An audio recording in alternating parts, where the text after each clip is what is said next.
So it's 3:15 a.m. I got back from work around about an hour ago, and I just decided to record a very short podcast here. And I guess what I wanted to talk about was the power of cancer. Now, that alone, that title alone, I'm sure is going to, I'm sure if you said that to some people, just the title alone would cause them to be uncomfortable, because when you think of cancer, even in our case, in Rachel's case, we did everything that we could to minimize the power of cancer and to maximize the power of the human spirit. And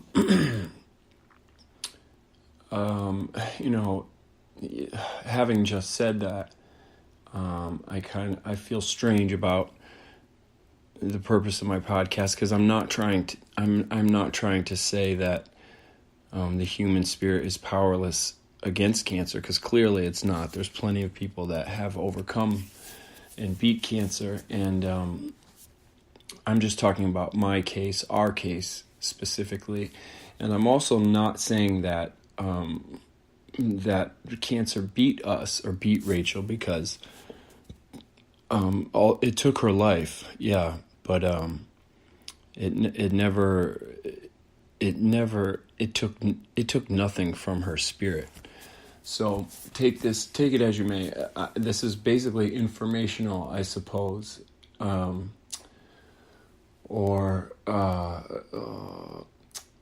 it's just a part of our story.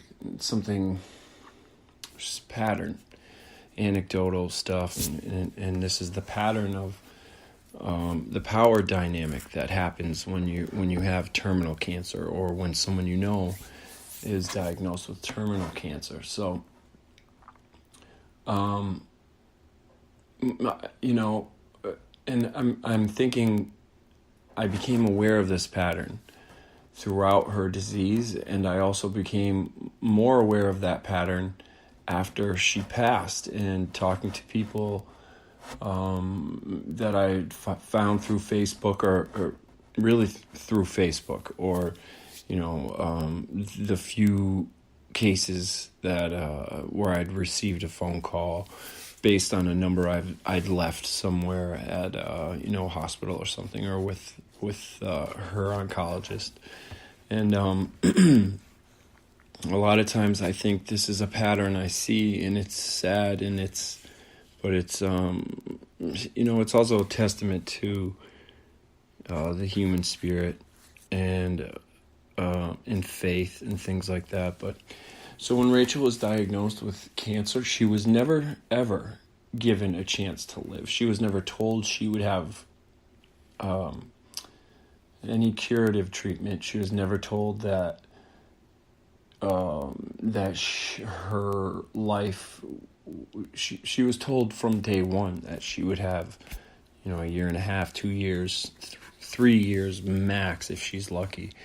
It was bad, and the nightmare from day one. No matter how many second opinions we looked for, calling Sloan Kettering to try to get an appointment, going, switching back and forth from Dana to UMass, Worcester, flying to Mexico. She flew to Mexico. Like, she went all the way across the country, down to another country, to look for answers, to the biomedical center in Tijuana. And even vocalizing that, I don't even tell people a lot. I don't always tell people about that, because you can see the people who don't know anything about it hearing that. Even at the time, if we wouldn't tell anybody, because we didn't want to say she's going to Tijuana, Mexico. It sounds like, oh, Jesus, the poor girl, she, going to see some quack hoping for answers when there are none. But the biomedical center in Mexico, it has real cutting edge organic treatment for cancer patients. And there's countless testimonies of people who have gone to the biomedical center in Mexico and have gotten over their cancer when they were told they never would. So she didn't just she was sick from the start. She was sick, so that's a hard trip for her to make. She wasn't just going on a whim. We did our fair share of research. Her father was given a book by someone that he works with that was written by a woman who, and she wrote about her experience at the biomedical center, and she's still alive, and I think she's 85 or something now, and she had terminal cancer as well. So that book sparked the research of this place, and we just couldn't find any negative feedback about it. There was an old article about the biomedical center when it existed in the States, and there's this old famous article written by very credible journalist from the New York Times, who was sent to go expose the guy who founded the biomedical center as a quack. And the article ended up being this hugely controversial article because when he went down there, he found no evidence of him being a quack, and he found some really really powerful cases of healing that were happening that were very anti-American way of treating cancer, very anti-big pharma, very salt of the earth treatment, common sense based organic treatment. And Rachel did go down there, and she did receive that treatment, and it obviously it didn't work. It doesn't work for everyone, but I don't know if everybody knows how, because of her disposition and the way that we had decided to approach her battle. I'm not sure everyone knew what the professionals were saying, including some of her family. I think were on board with her.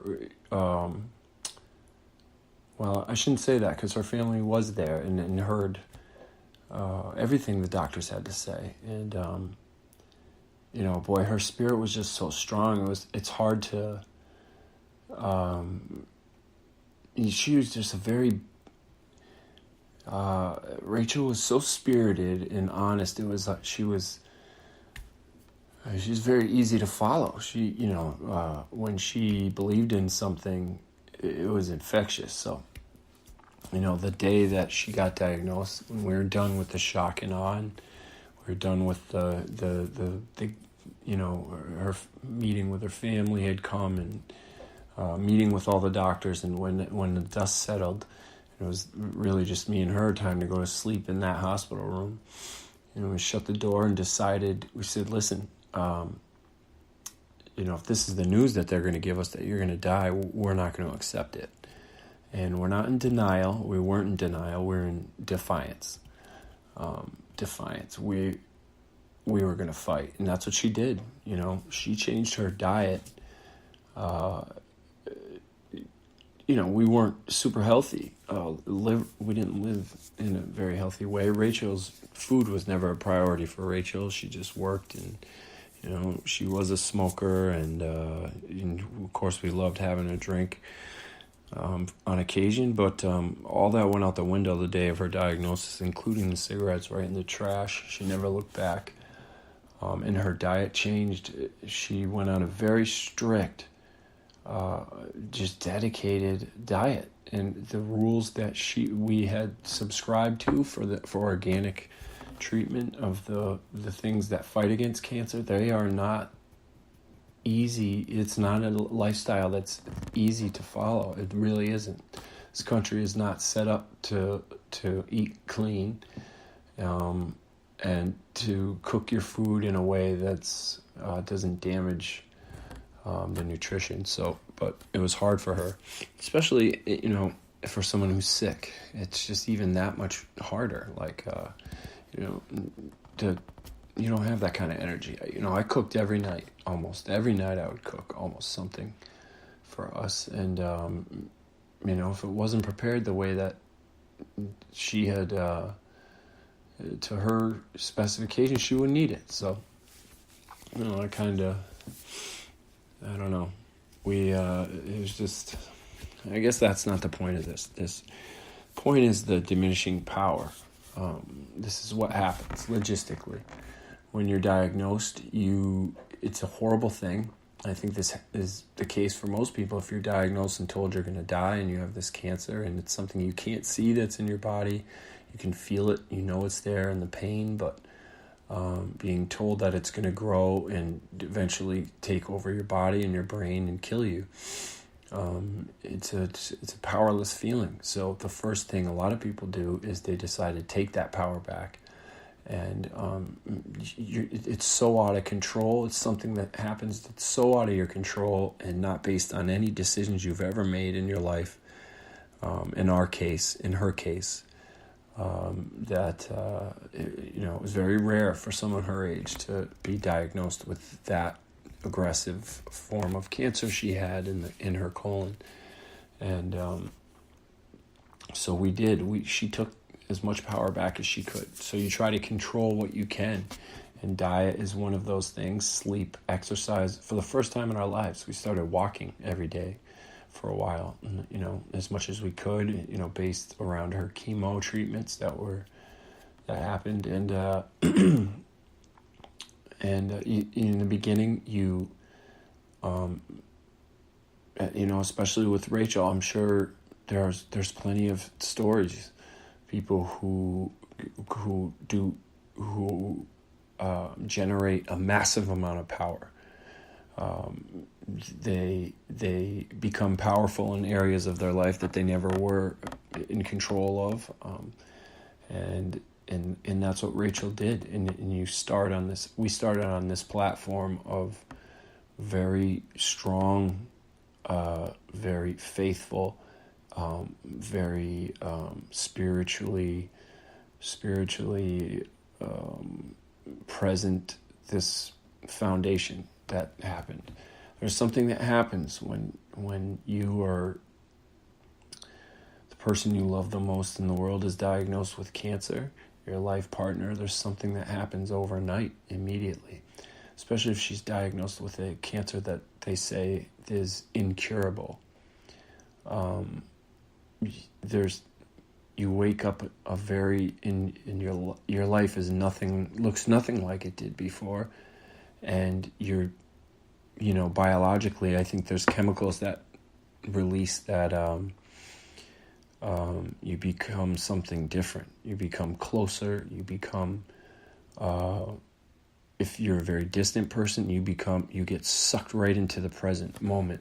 And so we spent 1.5 years in that space. And it's very profound. It does something very profound. It's very humbling. It's very, I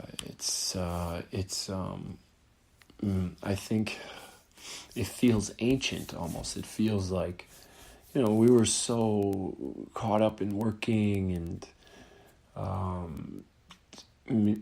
avoiding our problems and just in a very uncentered, unbalanced, not in touch. We weren't in touch with our present selves much in our lives. We enjoyed each other, and I think part of the reason why our relationship worked so well is because we enjoyed the things that we enjoyed about each other. We really did, and so we spent time in that place. She could make me laugh, I could make her laugh. So when life wasn't going very, the best, or if the big picture was starting to look bleak or something, not relationship-wise, but just, really financially, after going to school and taking out loans and dealing with all that, we were living a very